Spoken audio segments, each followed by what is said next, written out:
Let's go to Sydney, Australia, and speak to Antony Loewenstein, a journalist and the author of the Palestine Laboratory. Always a pleasure to have you on, Antony. Just a basic question, if you don't mind. Are the Eritreans who live in Israel mostly irregular migrants, or are they asylum seekers who go through an official process? Because possibly, I'm just wondering if the status of an individual in the country means they can be treated differently. The truth is that the vast bulk of migrants and refugees and asylum seekers living in Israel are not treated by the Israeli state as an equal citizen. In other words, for decades and decades, there have been huge amounts of Eritreans. I've actually spent time with them in Israel and, in fact, in parts of Africa, many of whom have been forcibly expelled from Israel. And they're treated pretty badly in Israel. There's profound racism against them within Israel by the Israeli Jewish population and by the Israeli police. They're living there because for many, many years it was easier to leave Eritrea and get into Israel. Those passages have mostly been blocked.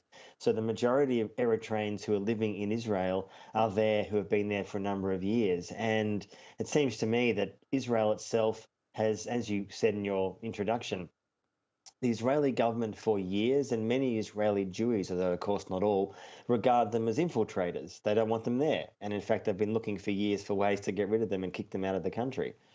So is this a perfect excuse for this far-right coalition led by Benjamin Netanyahu? Is it particularly anti-migrant? It is. I mean, of course, it's important to note, like with so many issues around Israel, that the current far-right government in some ways is not particularly more offensive in these issues than former governments.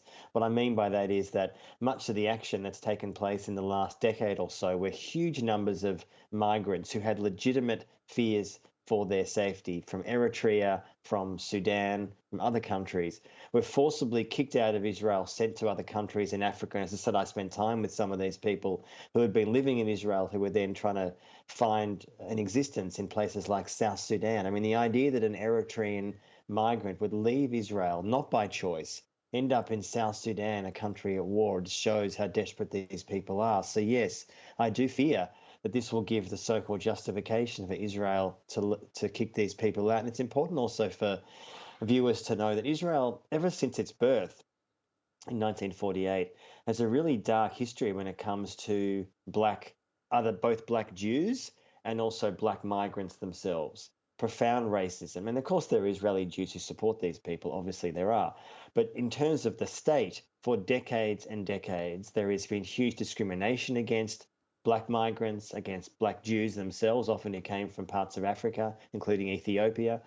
And in some ways, I think that really speaks to the greater issue around racism amongst many Israeli Jews themselves. I mean, this incident in the last 24 hours, I think, shows that the Eritrean government itself remains deeply repressive. And the idea that it's important to note, it would be illegal to forcibly send back an Eritrean to Eritrea when people might not be aware of this, but virtually every single military age man, so over 18, is forced to serve in the military there. And of course, many men don't want to do that because the military in Eritrea is repressive. So many people flee to Israel and many other countries. And so you've done lots of deep dives into Israeli society and Israeli culture. Is there a disconnect here, considering the formation of Israel was designed to provide a safe haven for one particular religion? And therefore, how can a country like that, which is a safe haven for one type of person, not providing help for other sorts of people who are being persecuted?